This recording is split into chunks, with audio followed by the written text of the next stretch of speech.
자, 여러분. AI가 우리 일하는 방식을 완전히 바꿔줄 거다. 이런 기대 다들 하고 계시잖아요? 근데 현실은 생각과 좀 다른 것 같아요. 오늘은 바로 이 AI가 오히려 생산성을 갉아먹는 이상한 현상, 워크슬롭에 대해서 한번 자세히 들여다볼게요. 아니, 진짜 이상하지 않아요? 회사는 AI에 어마어마한 돈을 쏟아붓고 있고, 우리는 너나 할 것 없이 AI 툴을 쓰고 있는데, 왜 퇴근 시간엔 그대로일까요? 이 풀리지 않는 수수께끼, 그 이면에 뭐가 숨어 있는지 지금부터 살펴보겠습니다. 우와, 근데 이 숫자를 좀 보세요. 정말 충격적인데요. 한 조사에 따르면 무려 95%의 조직이 AI에 투자해놓고도 측정 가능한 성과를 전혀 못 보고 있다고 합니다. 이번 거의 대부분이 밑빠진 독에 물 붓고 있는 거나 마찬가지죠. 우리는 그 어느 때보다 바쁘게 AI를 쓰고 있는데, 결과는 제자리 걸음이에요. 마치 쳇바퀴를 미친 듯이 돌리는 햄스터 같달까요? 이렇게 바쁘기만 하고 앞으로 나아가질 못하는 이유, 바로 우리의 생산성을 조용히 갉아먹는 숨겨진 문제 때문입니다. 연구원들이 드디어 이 문제에 이름을 붙였습니다. 바로 워크슬롭입니다. 워크슬롭, 이게 뭐냐면요. 겉보기엔 멀쩡한데 막상 열어보면 알맹이가 하나도 없는 그런 AI 결과물을 말하는 거예요. 예를 들면 핵심 데이터는 쑥 빠진 보고서 초안이라던가 앞뒤 맥락에 전혀 안 맞는 이메일 답변 같은 것들이요. 이 슬라이드가 핵심을 딱 짚어주는데요. 이게 정말 흥미롭습니다. 워크슬롭은요, 일을 없애는 게 아니에요. 그냥 머리 아픈 힘든 일을 한 사람에게서 다른 사람에게로 슬쩍 떠넘기는 일종의 폭탄 돌리기 같은 거죠. 혹시 동료한테서 받은 파일 열어보고 속으로 이런 생각 한 번이라도 해보셨나요? 아, 이거 그냥 AI 돌려서 나한테 던졌구나 싶었던 적. 그렇다면 여러분은 이미 워크슬롭을 경험하신 겁니다. 그리고 이게 그냥 기분 좀 나쁘고 많은 문제가 절대 아닙니다. 우리도 모르는 사이에 조직 전체에 워크슬롭 세금이라는 엄청난 비용을 청구하고 있거든요. 이게 얼마나 흔한 일이냐면요. 최근 연구를 보니까 직장인 10명 중에 4명이 바로 지난 한 달 안에 이런 워크슬롭을 받아본 적이 있대요. 와, 이건 남의 얘기가 아니죠. 어쩌면 바로 어제 내가 받은 그 파일일 수도 있다는 거예요.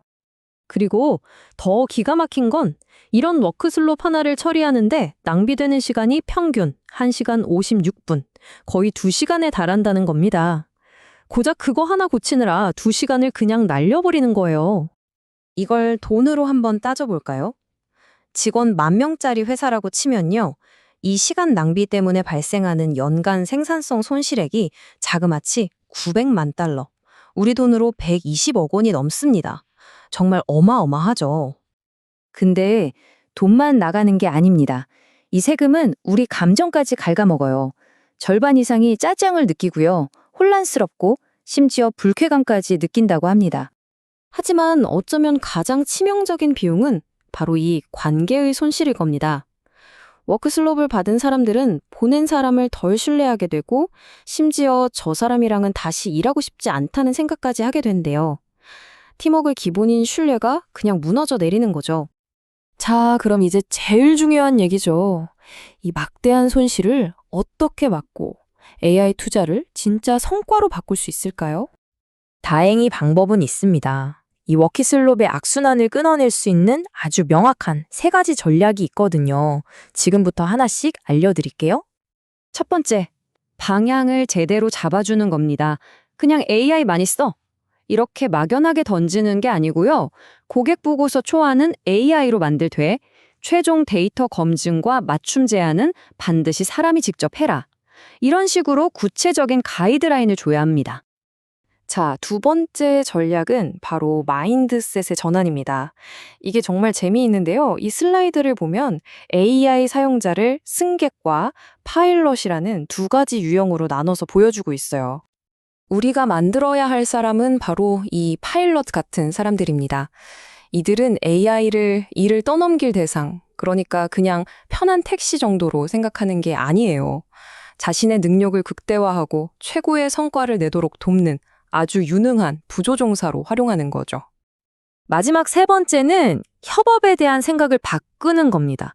AI를 나 혼자 쓰는 비밀 병기가 아니라 우리 팀의 든든한 동료, 파트너로 생각하자는 거죠.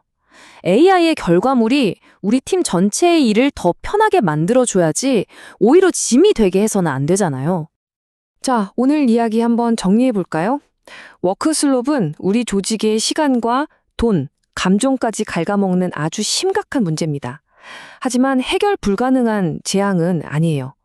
AI를 어떻게 바라보고 사용할지에 대한 명확한 기준과 리더십만 있다면 얼마든지 막을 수 있습니다. 결국 선택은 우리 각자의 몫입니다. 이 영상을 보시는 여러분은 어떠신가요? AI 시대에 그저 편안한 순객으로 남으시겠습니까? 아니면 가치를 만들어내는 멋진 파일럿이 되시겠습니까?